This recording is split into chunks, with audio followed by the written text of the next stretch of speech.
आज की चर्चा। मंगलवार 7 अक्टूबर आज की चर्चा इस कार्यक्रम में आप सभी श्रोताओं का हार्दिक स्वागत है। सुमिता की ओर से प्यार भरा नमस्कार स्वीकार करें।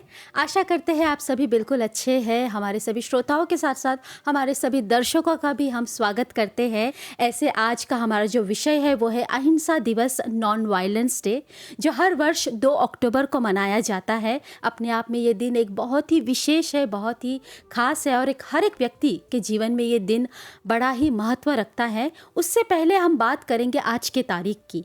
आज है 7 अक्टूबर। आज एक विशेष दिन मनाया जा रहा है। तो 2 शब्द आज के इस विषय दिन पर। आज महर्षि वाल्मीकि जी की जयंती मनाई जा रही है।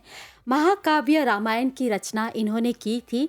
तो आप सभी श्रोताओं को और आप सभी दर्शकों को महर्षि वाल्मीकि जी की जयंती की हार्दिक शुभकामनाएं। और चलिए आज के हमारे विषय की ओर बढ़ते हैं। आज हमारे बीच हमारे अतिथि डॉक्टर राजशेखर जी जुड़ चुके हैं। डॉक्टर राजशेखर जी जो है वो ICCR चेयर है हिंदी, साथ ही लेखक है, कहानीकार है और हमारे काफ़ी रेडियो प्रोग्राम में हमेशा जुड़ते रहते हैं। तो नमस्कार डॉक्टर राजशेखर जी, आपका नमस्कार। बहुत बहुत हम स्वागत करते हैं। आपका भी बहुत बहुत आभार। और जो भी हमें श्रोतागण सुन रहे हैं और जो दर्शक हमें देख रहे हैं उनको भी जो है नमस्कार। और अहिंसा दिवस, अपने आप में अहिंसा की बात करें तो हमेशा से हमसे कहा जाता है कि अहिंसा से हमें दूर रहना चाहिए और जो है हिंसा से हमें दूर रहना चाहिए और अहिंसा का जो है जीवन में पालन करना चाहिए, क्योंकि बुराई तो हमारे चारों ओर है। जी। चयन हमें करना पड़ता है कि हम बुराई को चुनें या अच्छाई को चुनें। तो आज के इस दिवस की बात करें तो थोड़ा सा बताएं कि ये हिंसा क्या होती है और अहिंसा क्या होती है। जी, आपने शुरुआत में ही बहुत ही अच्छी बात कही वाल्मीकि जी को लेकर, और आज वाल्मीकि जयंती मनाने की बात जी। आपने बताई। वाल्मीकि खुद एक हिंसक डाकू थे और वे जंगल में जाने वाले सभी राहगीरों को लूट लिया करते थे, कभी कभी उसकी हत्या भी कर देते थे। तो एक बार जब नारद मुनि उसी जंगल से गुजर रहे थे तो वाल्मीकि जी ने उनको रोका। वाल्मीकि जी का जो नाम था वह था रत्नाकर। तो वो रत्नाकर डाकू के रूप में बहुत ही प्रसिद्ध थे। जी। तो जब उनको जंगल में रोका गया नारद मुनि को, तो नारद मुनि ने कहा कि क्यों तुम लूटपाट करते हो, और यह जो तुम पाप कर रहे हो इसका भागी कौन है? क्या तुम्हारा परिवार इसका भागी बनेगा? तो रत्नाकर जो थे बहुत ही बेवकूफ़ तरह थे और उनके पास कोई शिक्षा तो थी नहीं। उन्होंने कहा क्यों, मेरा परिवार भी इसका भागीदारी है। तब नारद मुनि ने कहा कि ऐसा करो कि तुम जाकर अपने परिवार से पूछ कर आओ कि यह जो तुम लूटपाट करते हो, लोगों की हत्या कर देते हो, तो इस हिंसा में वे भागीदारी हैं या नहीं है। जी। तो वाल्मीकि जी ने कहा कि अच्छा, तो आप मुझे बेवकूफ़ समझते हैं, मैं जाऊंगा और आप इधर भाग जाएंगे। तो नारद मुनि ने कहा कि अरे मैं नहीं भागूंगा, तुम मुझे किसी पेड़ से बांध दो। तो रत्नाकर जो हैं उन्होंने जो है उनको नारद मुनि को पेड़ से बांध दिया। फिर वे घर गए और घर में जब अपनी पत्नी अपने बच्चों से उन्होंने पूछा क्या तुम मेरे द्वारा किए गए पाप में भागीदार हो या नहीं हो, तो पत्नी ने दुत्कारा, अरे पाप आप कर रहे हैं, मैंने कब कहा कि आप घर परिवार चलाने के लिए लोगों से लूटपाट करें या उनकी हत्या कर दें। तो यह बात जो है रत्नाकर डाकू के मन में जो है बैठ गई। दौड़े दौड़े आए, तुरंत नारद मुनि को आज़ाद किया और कहा कि अब मुझे पश्चाताप करना है। तो नारद मुनि ने कहा कि आप पश्चाताप कर सकते हैं, आप राम नाम का उच्चारण कीजिए, राम नाम जपिए। तो वाल्मीकि राम, जब इतना उन्होंने पाप किया था कि वो राम नाम उनके मुंह से निकल ही नहीं रहा था, तब नारद मुनि ने कहा कि ऐसा करो कि तुम मरा मरा मरा मरा बोलो। तो वाल्मीकि जी मरा मरा मरा मरा बोलते बोलते फिर राम राम बोलने लगे। और जब वे बरसों तपस्या उन्होंने की तो उनके शरीर पर जो है दीमक ने घर बना लिया। इसी कारण से उनको वाल्मीकि बोलते हैं। जी।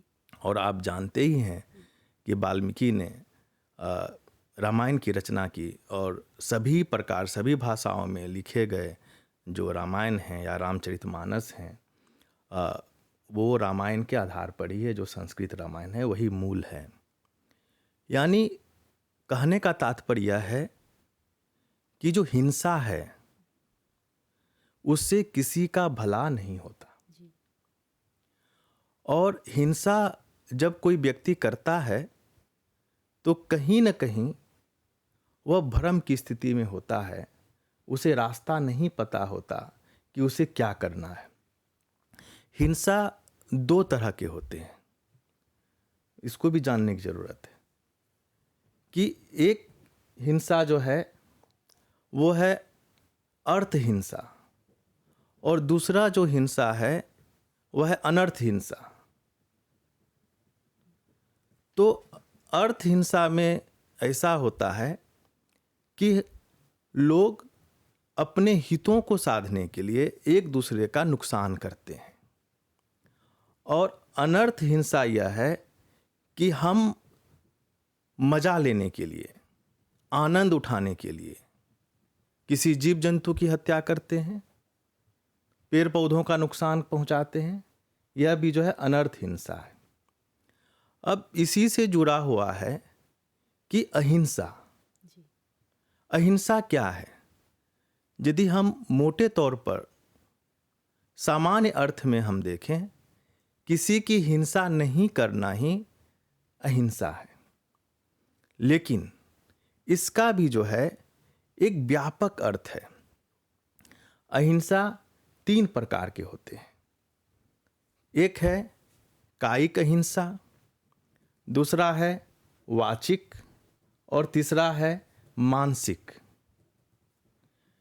तो ये जो कायिक हिंसा है, कायिक हिंसा में हम जब देखते हैं कि अपने शरीर, हाथ, पैर से किसी को चोट जब हम पहुंचाते हैं तो कायिक हिंसा है। उन्हें हत्या कर देना, किसी का हाथ पैर तोड़ देना, सड़क चलते हुए किसी के कुत्ते का पैर तोड़ देना, ये सब क्या है? ये सब कायिक हिंसा है जो हम अपने शरीर का प्रयोग करके करते हैं। और यदि हम ये सब नहीं करते हैं तो वो क्या हुआ? कायिक अहिंसा। ठीक है। उसी तरह से वाचिक हिंसा। वाचिक हिंसा जो है वह हम जब किसी व्यक्ति को अपने वचन से दुख पहुंचाते हैं, अपनी वाणी से किसी को गाली दे दिया, किसी को जो है हमने दिल को चोट पहुंचाने वाली बात कह दी, तो वह जो है वाचिक हिंसा है। जी। और मानसिक हिंसा जो है वह सबसे ऊपर है।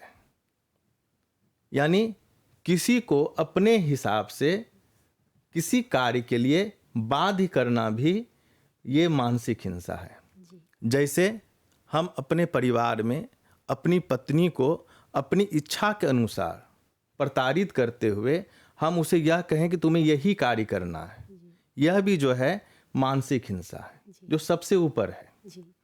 और यदि हम अपने बच्चों को, यदि कोई फुटबॉलर बनना चाहता है और हम कहते हैं कि तुम इंजीनियर बनो, तो हम बच्चों के साथ क्या कर रहे हैं?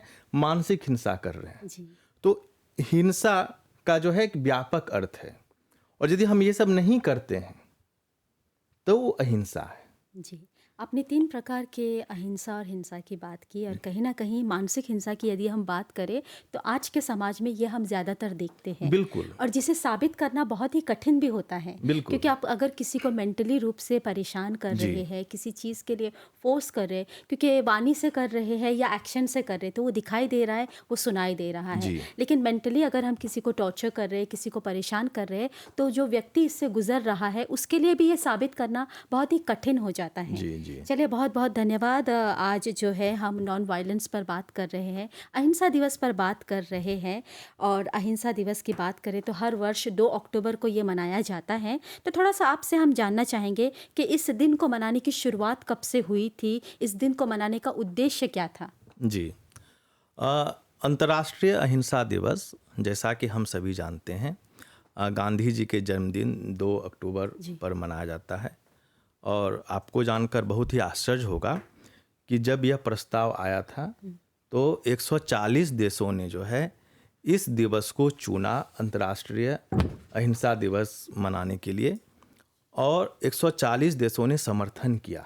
जी ये बहुत बड़ी उपलब्धि थी। जी यानी कहने का मतलब यह है कि महात्मा गांधी जी के द्वारा जी जो अहिंसा के बारे में बात कही गई है वह पूरे विश्व में शांति स्थापित करने के लिए इतना महत्वपूर्ण है कि उनके जन्मदिन को ही चुना गया। जी और इसकी शुरुआत होती है 2007 से। जी अब यह जानना जरूरी है कि अहिंसा गांधी जी के लिए क्या है। अभी तक जो अहिंसा की बात की गई है वह जो है मन वचन कर्म से, जी याद रखिएगा, मन वचन कर्म से किसी प्राणी को कष्ट नहीं पहुंचाना अहिंसा है। जी ठीक है। अभी तक जो परंपरा चली आ रही है प्राचीन काल से, उस पर अभी हम विस्तार से जाएंगे। गांधी जी के लिए इसका व्यापक अर्थ है कि मन वचन कर्म के अलावा गांधी जी ने प्रेम करुणा दया का भाव रखते हुए सभी प्राणियों की सहायता करना अहिंसा है। बहुत ही व्यापक अर्थ है, इसको बहुत गहराई से समझने की जरूरत है। हम सोचते हैं कि कोई मांस खाता है या कोई शाकाहारी है तो वो अहिंसा का पुजारी है, कोई मांसाहारी है तो हिंसा का प्रणेता है या उसको मानने वाला। ऐसा नहीं है। ये एक बहुत छोटा सा अर्थ है ना। मांसाहार शाकाहार ये छोटा सा अर्थ है। क्या पता एक व्यक्ति जो शाकाहारी है लेकिन फिर भी वो किसी न किसी रूप से जो है हिंसा कर रहा है किसी रूप में। बिल्कुल। देखिए, एक चीज़ हमेशा याद रखिए कि अहिंसा जो है वह एक अभ्यास है, प्रैक्टिस है। वो एक शब्द नहीं है कि हम अभी चर्चा कर रहे हैं और इस पर बहुत ही गहराई से बात कर रहे हैं। देखिए, कहा जाता है कि महाभारत में अहिंसा परमो धर्मा कई जगह बात कही गई है। महाभारत में जो है वर्णित है अहिंसा परमो धर्मा, यानी अहिंसा जो है वह परम धर्म है। जी। हमारे धर्म ग्रंथों में भी अहिंसा की बात कही गई है। भारत ही एक ऐसी भूमि है जहाँ की सर्वप्रथम अहिंसा की बात होती है। जी। बहुत ही दिलचस्प बात है। यदि आप इतिहास के पन्नों को पलटें तो अहिंसा की बात जो कही गई वह सर्वप्रथम पशुपालन के बारे में कही गई।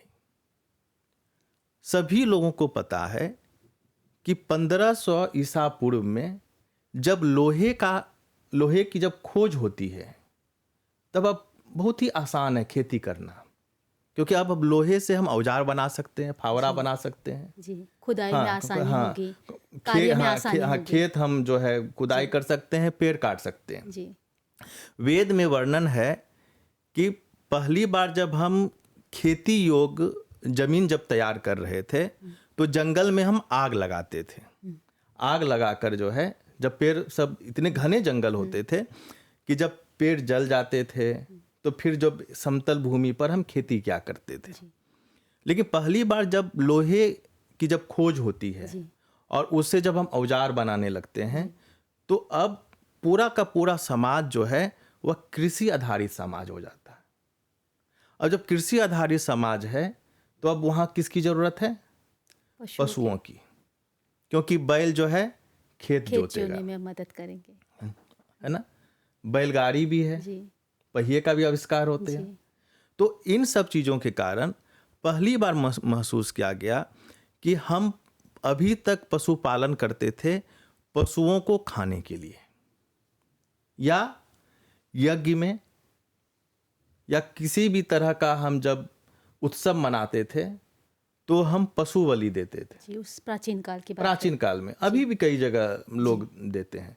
इसमें भी एक अलग जो है विवाद है, इस पर भी हम चर्चा करेंगे। जी।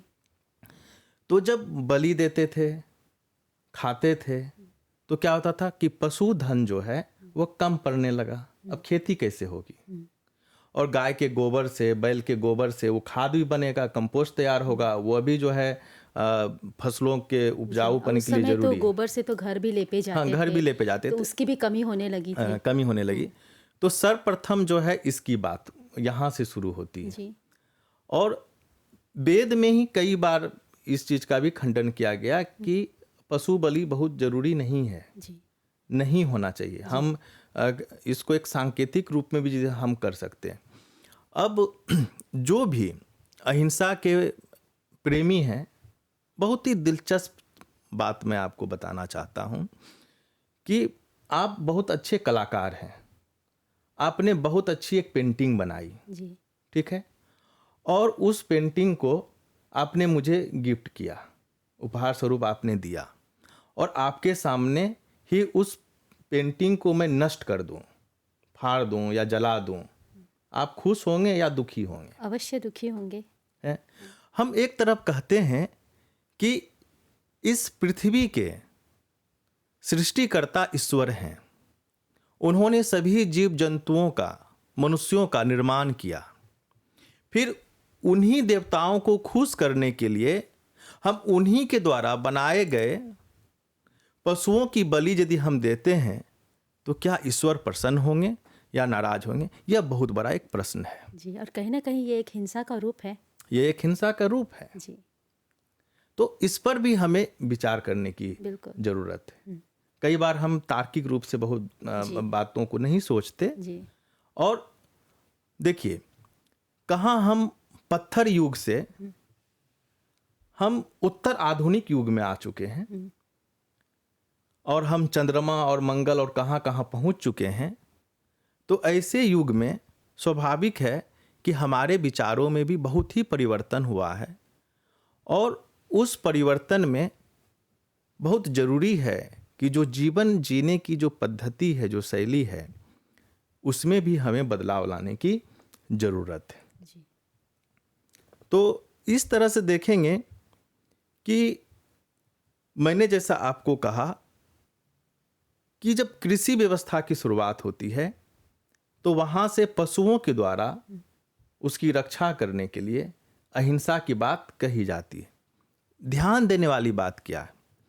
हमें देखने की जरूरत है कि प्राचीन काल से लेकर आधुनिक काल तक, महात्मा गांधी तक, इसमें कोई शक नहीं है कि आधुनिक काल में अहिंसा जो विचारधारा है उसको व्यापक स्तर पर केवल भारत ही नहीं, मॉरिशस में और बल्कि पूरे विश्व में यदि किसी ने स्थापित किया तो वो ये थे मोहनदास करमचंद गांधी। जी, और गांधी जी की बात करें तो जितना गहरा जो है उनका इतिहास भारत से है, उतना ही गहरा इतिहास मॉरिशस से भी जुड़ा हुआ जी, है। जी। और 2 अक्टूबर की बात करें तो अहिंसा दिवस के रूप में इसे मनाया जाता है। और गांधी जी की 3 बातें हम बचपन से काफ़ी सीखते आए हैं कि बुरा मत बोलो, बुरा मत सुनो, बुरा मत करो, है ना। और बचपन से ये सारी बातें जो है हमें स्कूल कॉलेजेस में सिखाई जाती है। अगर हम अहिंसा की बात करें तो खासकर भारत में इसकी पृष्ठभूमि के बारे में बताएं, थोड़ी सी जानकारी दें। जी बिल्कुल। जैसा कि मैंने आपको बताया कि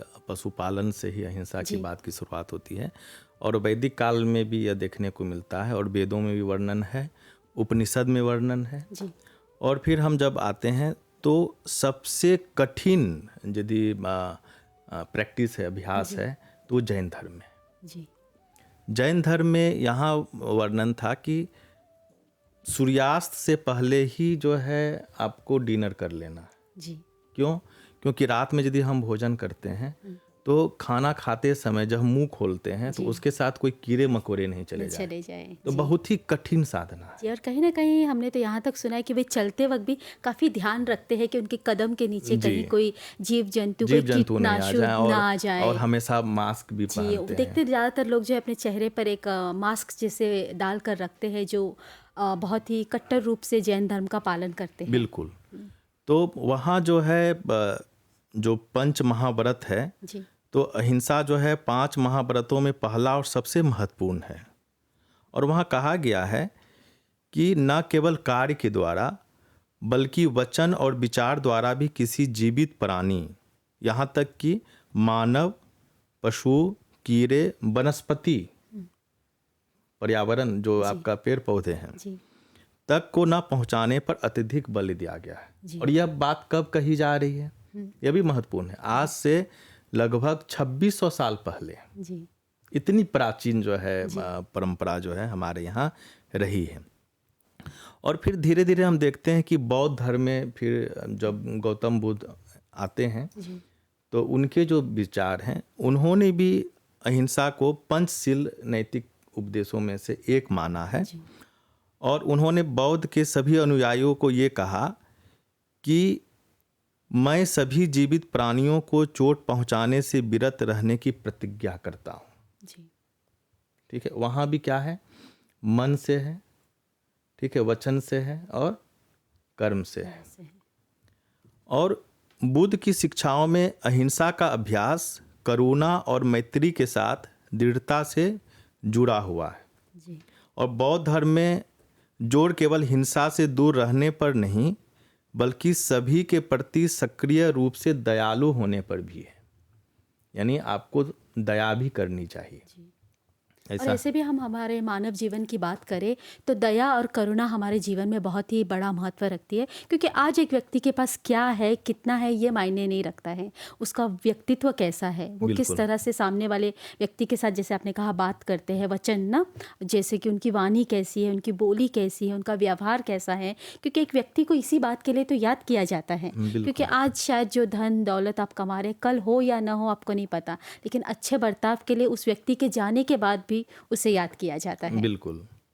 और फिर हम जब भारतीय पृष्ठभूमि को देखते हैं तो एक बहुत बड़े सम्राट थे, अशोक, जी सब लोग जानते हैं। जी और अशोक जो थे, उनके जो दादाजी थे वो थे चंद्रगुप्त मौर्य। जी चंद्रगुप्त मौर्य जैन धर्म को मानते थे। जी और चंद्रगुप्त मौर्य के जो बेटे थे बिंदुसार, वे आजीवक संप्रदाय के थे। और सम्राट अशोक जब राजा बने तो राजा बनने के 8 साल के बाद अशोक ने जब कलिंग युद्ध लड़ा और जब इतने लोगों को 1 लाख सैनिक मारे गए और उनके बच्चों को, उनकी विधवा महिलाओं को, माँ को रोते कलपते जब देखा तो उनका हृदय परिवर्तन हो गया। उन्होंने अस्त्र शस्त्र त्याग दिए और फिर उन्होंने शिक्षा ली, बुद्धम शरणम गच्छामि, बुद्धम शरणम गच्छामि। यानी बुद्ध की शरण में आ जाओ, और दुख है, दुख का कारण है और दुख का निवारण भी है। तो यह संसार जो है चारों तरफ दुखों से घिरा हुआ है। यहाँ अशांति भी है और शांति भी है।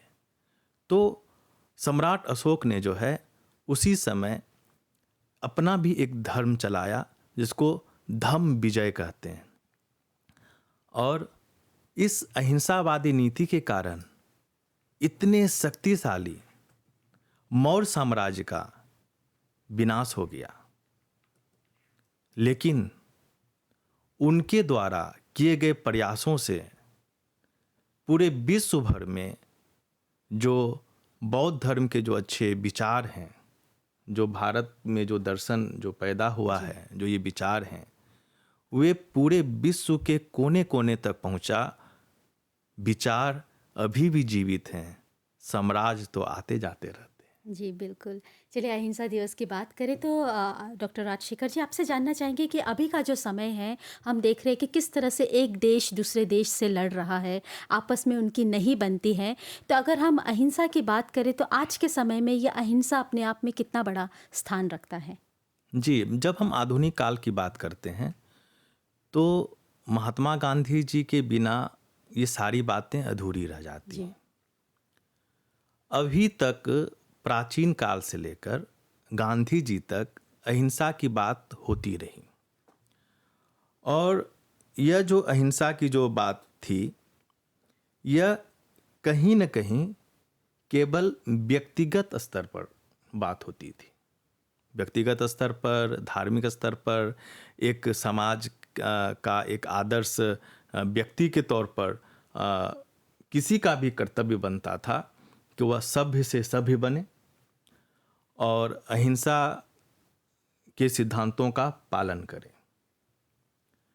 गांधी जी की सबसे बड़ी उपलब्धि यह है कि उन्होंने कहा कि अहिंसा जो है वह वीरों का आभूषण है। ठीक है, क्योंकि समाज में वे वीर नहीं हैं जिनके पास अस्त्र शस्त्र है। समाज में वीर वे हैं जो अहिंसावादी हैं, और उन्होंने अहिंसा से सत्य को जोड़ा। यानी सत्य के बिना अहिंसा अधूरी है, और अहिंसा तभी हम कर सकते हैं जब हमारे साथ सत्य भी खड़ा हो। तो गांधी जी की अहिंसा जो है कायरता नहीं थी। उनका दृढ़ मत था कि अहिंसा का मार्ग हिंसा के मार्ग की तुलना में कहीं अधिक साहस वाला है। जी, कहीं न कहीं उस समय गांधी जी जब अहिंसा की बात करते थे तो उन्हें कमज़ोर माना जाता था। जी उन्हें ऐसे माना जाता था कि उनके पास शायद कुछ नहीं है, जी शायद अस्त्र-शस्त्र नहीं है, इसलिए वो अहिंसा का जो है नारा लगा रहे हैं। लेकिन आज इसी अहिंसा की इस आधुनिक युग में हमें कितनी आवश्यकता है, हम देख रहे हैं। जी। तो गांधी जी ने कहा कि सत्य जो है वह साध्य है और अहिंसा जो है वो साधना है। उन्होंने कहा था कि अगर अहिंसा मार्ग है तो सत्य गंतव्य है। दोनों इतने जुड़े हुए थे कि उन्हें अलग करना असंभव था। ये गांधी जी की उपलब्धि है। तो गांधी जी ने क्या किया? गांधी जी ने अहिंसा को भारतीय स्वतंत्रता संग्राम का मुख्य हथियार बनाया। जी, ठीक है, और उन्होंने सत्याग्रह के माध्यम से अहिंसा को निष्क्रिय प्रतिरोध से ऊपर उठाकर एक सक्रिय नैतिक और राजनीतिक शक्ति के रूप में परिभाषित किया, जिसे आज भी दुनिया स्वीकार करती है। जी, और उसी को भारतीय संविधान ने भी स्वीकार किया। जहाँ तक आपने जो प्रश्न पूछा है कि हम देख रहे हैं कि पूरा विश्व जो है वह कहीं न कहीं युद्ध के कगार पर खड़ा है। आर्थिक महाशक्ति बनने की होड़ लगी हुई है, और ज़्यादा से ज़्यादा विध्वंसक हथियार बनाना और उसे बेचना बड़े बड़े देशों का लक्ष्य हो चुका है। और जब हथियार बनाते हैं और उसे नहीं बेच पाते तो एक दूसरे से प्रतिस्पर्धा करते हैं, और जब हथियार पुराने हो जाते हैं तो उसका प्रयोग भी करते हैं। तो अभी कहीं न कहीं पूरा विश्व जो है एक संकट के दौर से गुजर रहा है। देखेंगे कि बड़े बड़े युद्ध होते हैं, आम जनता उससे प्रभावित होते हैं, और अंत क्या होता है कि जो लोग युद्ध लड़ रहे होते हैं उनके जो प्रतिनिधि हैं वे अंत में एक टेबल पर बैठकर समझौता कर लेते हैं। पूरे विश्व में सभी लोगों का होना जरूरी है। सबकी अपनी पहचान है, अपनी भाषा है, अपनी संस्कृति है, सबकी अपनी सीमाएं हैं। ज़्यादा अच्छा हो कि आज भी हम यदि गांधी जी की अहिंसावादी दृष्टिकोण से पूरे विश्व को परिचित कराएं, उसे समझें, तो स्वाभाविक है कि यह विनाशकारी युद्ध रुक सकता है। जी, बिल्कुल। और पूरे विश्व भर में गांधी जी की मूर्ति से ज़्यादा जरूरी है उस मूर्ति से प्रेरणा लेना, जी, उनके आदर्शों पर चलना। उनके आदर्शों पर चलना। और कहीं न कहीं अब हम विश्व स्तर पर बात करें, थोड़ा-सा हम चाहेंगे कि हमारे नौजवानों के बारे में बात करें। आजकल नौजवान भी जो है, देखिए आजकल के कहते हैं ना, हमारे जो नौजवान हैं, वो हमारे देश का भविष्य होते हैं। बिल्कुल, बिल्कुल, और अगर हम अपने नौजवानों को अच्छी सीख नहीं दे पा रहे, तो कल को हमारा देश का भविष्य क्या होगा, ये हम सभी जानते हैं। बिल्कुल। तो अगर हम हिंसा और अहिंसा दोनों ही की बात करें, तो एक नौजवान को किस तरह से हम प्रेरित कर सकते हैं इस अहिंसा दिवस के रूप को, दिन को ध्यान में रखते हुए किस तरह से उनको सही और गलत के बीच में चयन करना सिखा सकते हैं? यह बहुत बड़ा सवाल है और यह सवाल जो है एक परिवार के अंदर, एक समाज के सामने और पूरे देश के लिए एक चुनौती है जी, कि हमें अपने बच्चों को कैसे संस्कारित करें, कैसे उनको अहिंसावादी बनाएं। एक परिवार में भी हिंसाएं होती हैं। मैंने आपको पहले ही कहा कि किसी की हत्या कर देना हिंसा नहीं है, बल्कि किसी को अपने वचन से, अपनी वाणी से यदि हम कष्ट पहुंचाते हैं, वह भी हिंसा है। किसी को मानसिक रूप से हम प्रताड़ित करते हैं, वह भी हिंसा है।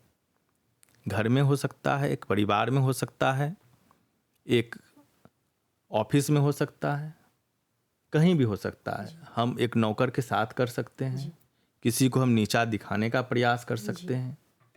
तो अहिंसा हमें ये सारी बातें नहीं सिखाती। इसीलिए गांधी जी ने अहिंसा को बहुत ही व्यापक अर्थ में जोड़ा, जिस पर कि हमने चर्चा की कि गांधी जी ने कहा कि अहिंसा में जो है प्रेम, करुणा और दया का भी भाव रखना चाहिए। यदि हम अहिंसा में प्रेम, करुणा और दया का भाव नहीं रखते हैं, इसका सीधा सीधा क्या अर्थ है कि हमें मन, कर्म और वचन से किसी को तो दुख नहीं पहुंचाना है। ऐसा नहीं हो सकता कि आप कह दें कि मैं अहिंसावादी हूं और मैं मन, कर्म और वचन से किसी को दुख नहीं पहुंचाता हूं। तो गांधी जी ने कहा कि यह अहिंसा नहीं है। जी, यदि आप के अंदर प्रेम नहीं है, जिसकी बात कभी कबीरदास भी कहते हैं, सभी संत वाणियों में जो है प्रेम की बात कहते हैं, आपके अंदर करुणा नहीं है, दया का भाव नहीं है, तो फिर आप अहिंसावादी नहीं है। तो गांधी जी ने व्यापक अर्थ में जो है इसको जोड़ा है। और जब गांधी जी प्रेम, करुणा और दया का भाव जोड़ते हैं, तो स्वाभाविक रूप से वे उन सभी लोगों के लिए एक शिक्षा है जो किसी भी क्षेत्र में, चाहे वो राजनीतिक क्षेत्र में हो, सामाजिक क्षेत्र में हो, आर्थिक क्षेत्र में हो, किसी भी क्षेत्र में है, और वो समाज सेवा करना चाहते हैं, तो जरूरी है कि मन, कर्म और वचन के साथ साथ उनके अंदर प्रेम, करुणा और दया का भाव हो। यानी यदि किसी को जरूरत है तो हम क्या करेंगे, उनकी सहायता करेंगे। यदि हम अपने सामने में देखते हैं और हम सहायता नहीं करते, मान लीजिए कि सड़क पर जा रहे हैं, एक्सीडेंट हो गया, हम वहाँ से गुजर रहे हैं, कोई व्यक्ति तड़प रहा है, तो हमने उसको छुआ नहीं छुआ, ये जो है अहिंसा नहीं। यदि हमने उसकी सहायता नहीं की, तो हम जाने अनजाने क्या कर रहे हैं, हिंसा कर रहे हैं। यदि हमने देखा, तो हमारा फर्ज है, हम इस देश के अच्छे नागरिक हैं, किसी भी आदर्श नागरिक का एक कर्तव्य है कि हम अपने देश के प्रत्येक नागरिक को अपने परिवार का सदस्य माने। जी, और कहीं ना कहीं हम एक सामाजिक प्राणी हैं, हाँ। है ना, एक सोशली एक लाइफ हम जीते जी, हैं। हम एक तो सामाजिक प्राणी हैं, हम चिंतनशील प्राणी हैं, और अहिंसा जो है उसी चिंतन से जुड़ा हुआ है। जी, तो हमेशा याद रखिए कि जब लोगों को सहायता की जरूरत है और हम उनकी सहायता नहीं करते, जानते हुए भी, स्वाभाविक है कि हम किसी की भी सहायता करेंगे तो अपनी क्षमता के हिसाब से करेंगे, ऐसे तो हम नहीं कर सकते। जी चलिए, अभी के लिए हमारा जो कार्यक्रम है उसका भी समय जो है समाप्त होने को चला। हम चाहेंगे कि कोई संदेश आप देना चाहें आज के इस विषय को लेकर जिस पर हम चर्चा कर रहे हैं। जी बिल्कुल।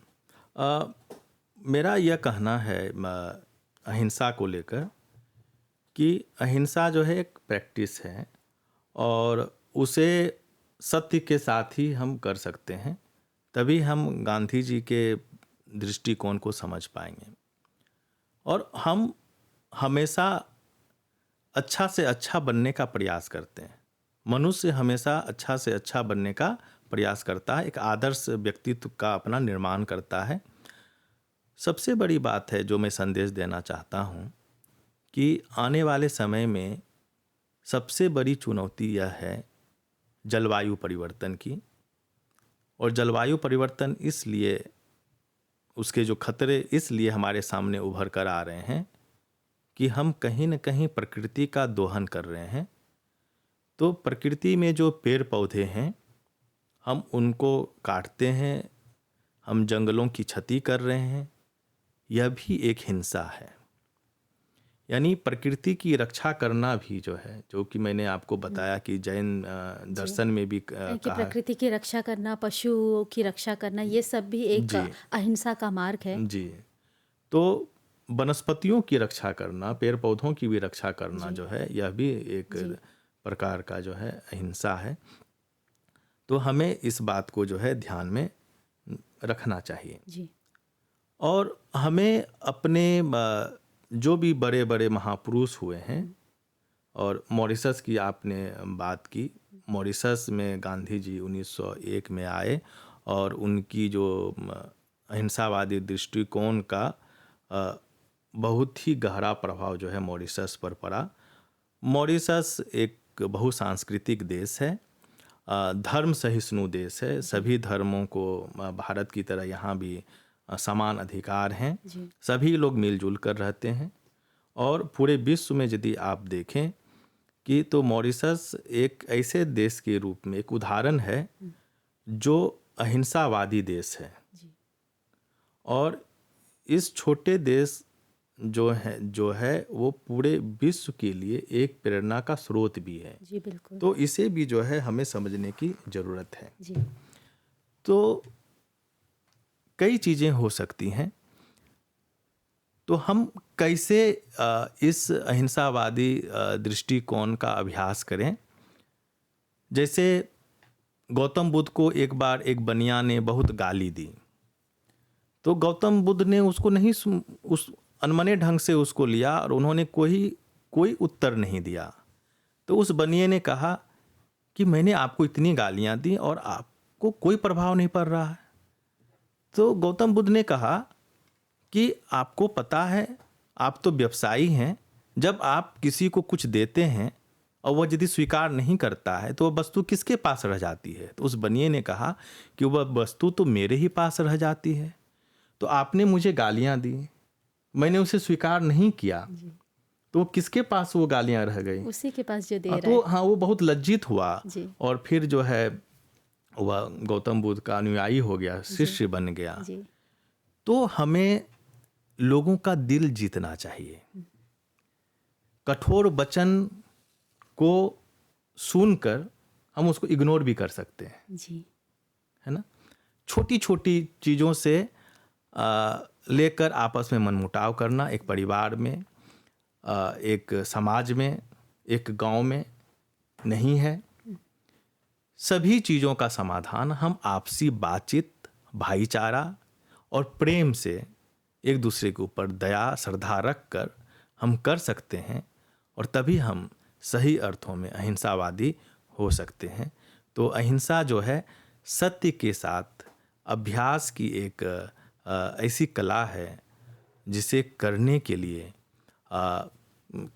हिम्मत चाहिए, साहस चाहिए। बहुत धन्यवाद डॉक्टर राजशेखर जी, आज के इस कार्यक्रम में आप जुड़े और अहिंसा दिवस पर इतनी सारी जानकारी आपने दी। एक बार फिर से आप सभी का आभार, हमारे सभी श्रोताओं और सभी दर्शकों का भी धन्यवाद। तो आज के लिए बस इतना ही। बेशक अहिंसा के मार्ग पर चलते रहे, साथ ही प्रेम, करुणा और दया को भी अपने जीवन में स्थान दे। पुनः हमारी आपकी भेंट होगी। आज के लिए नमस्कार और शुभ दिन आप सभी को।